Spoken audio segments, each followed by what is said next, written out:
Good morning. Hope things are good with you guys. Guys or guy? I should say guy, shouldn't I? Single person. I'll start again later. Hope things are good with you. Today I thought I'd do a video that really I need to kind of make for myself. Agonising over a blog post image just really sums up one of the main hassles I have in my life is trying to get things perfect. And you'll have this a lot with humour. Obviously it's something that applies to a lot of areas in life, but the overwhelming urge to make sure something is perfect before clicking send is a real big problem with humour, because more so than making any other kind of fact or statement, with humour there's a lot of variables in the mix. There's your sense of humour, there's their sense of humour. Are they going to get it? Are they going to appreciate it? Are they going to like it? If they don't like it, will they still appreciate the level of skill behind it? It's a lot of stuff that goes on, not even going into like talking about offending people or anything like that. So agonising over a blog post image. So this happened to me yesterday. Normally I'm pretty good with this. Normally I'm pretty good at getting myself in the kind of, you know what, that's good enough, send kind of zone. But yesterday, I don't know what it was. I was writing a blog post about essentially trying to make the fact that all wedding entertainers aren't the same, because I think that's a problem a lot of magicians have, is that, oh, we'll get a magician, the magician. Let's just go on Google, fire out a generic email to 20 of them, and whoever is the cheapest will go with them, because they're all the same. So what I'm trying to do is kind of make the point that that's not true.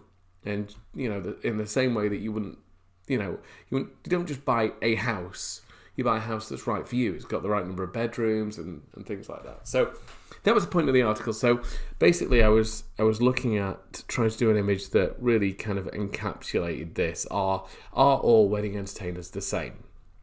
And I ran through a few ideas and I wasn't really happy with any of them. I'm going to show you a few that I came up with in a second, but I'm still not totally happy with the one I did. But like I said, there comes a point when you just have to go, you know what, send. That's fine.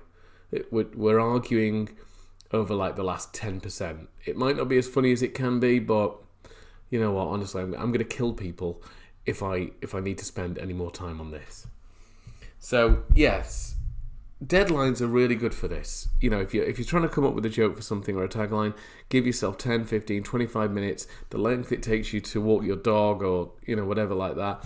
Come up with a deadline, and whatever you've got at the end of that deadline is good enough. Just go with it. And gradually, your mind will just get into it. It will know. It's the old Parkinson's law. Not Michael Parkinson. That's the law where an interview will just take however long it needs to take. But Parkinson's law, a task will fit whatever time boundary you give it. If you want it to take an hour, it will take an hour. If you want it to take a day, it will take a day. So imagine you're being paid by the job, not by the hour. Just come up with a deadline and do it. So here's the image I came up with. The first one I came up with, which I wasn't too happy about. Are all wedding entertainers the same? And the name of your card was... I don't know. I just saw the image first and thought, I've got to use that. It's the look on the guy's face as well. They're just, somebody's not shaved their legs. It's that kind of knowing wink, like she has some kind of meatball sub up there, and he goes, "I found your meatball sub." God, what a terrible euphemism that is. So I wasn't entirely happy with this because it doesn't really meet the, you know, are all wedding entertainers the same? It could, because this is the thing. The first thing that came to my mind was to kind of spot the difference thing. You know, this is one entertainer, this is the other one. I wasn't happy. I'm crap at Canva, I'm crap at design, so I need something that fits my skill. And you know, putting a picture and a few white boxes and typing some words is about the level of my skill. So I wasn't entirely happy with this. I think it's a bit easy, and I like putting words in images. I know that's probably not a good combination. So I ditched that and came up with this, which again, I'll caveat by saying I'm still not entirely happy with it, but it's good enough to go in the blog and it's maybe okay. So let's see. So the small, intimate Goldstein wedding was a relaxed, family-friendly affair until the wedding entertainer hit the stage. And that's Roy Chubby Brown. who, and it was very tempting because I do love using speech bubbles. It was very tempting to put one on this image, and I know the image of him isn't great quality, but again, good enough. I was tempted to put a speech bubble, but I think that might be overkill because I don't want to put a swear word in there, and similarly, I don't want to asterisk it or anything like that. I just want to let the joke speak for itself. So that's what I came up with. I'm not entirely happy with it at all, but it gets the point across that you could just book an entertainer,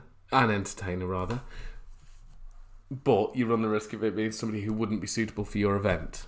And then the blog post goes on to it. So I suppose the idea of an image is to make the person read the first sentence, and I hope that this image does that in a blog. So somebody who's looking for wedding entertainment will look at this and go, oh, that's a good point. Let's see what he has to say. Yeah, even looking at it now makes my eyes hurt, so let's go back. Let's go to that.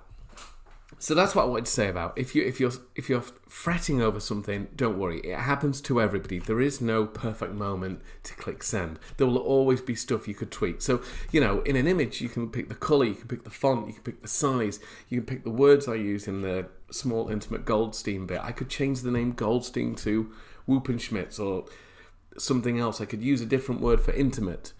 I could use a different comedian. I could use different spacing. I could have had a speech, but, there's so much you could do, but it's not really worth it. Does the image do what I want it to do? Yes. Could it be better? Yes. But I could say those two answers to anything. So don't beat yourself up about comedy. Give yourself some time. Give yourself a deadline and then just click send. You'll come back tomorrow. You'll do it differently. Maybe you'll do it better. Maybe you'll do it worse. It doesn't matter. There is no shortage of supply. It's not a zero-sum game. Every single day you can write something. Every single day you can come up with a gag. It's fine. You'll never run out. So just keep going. Give yourself a deadline.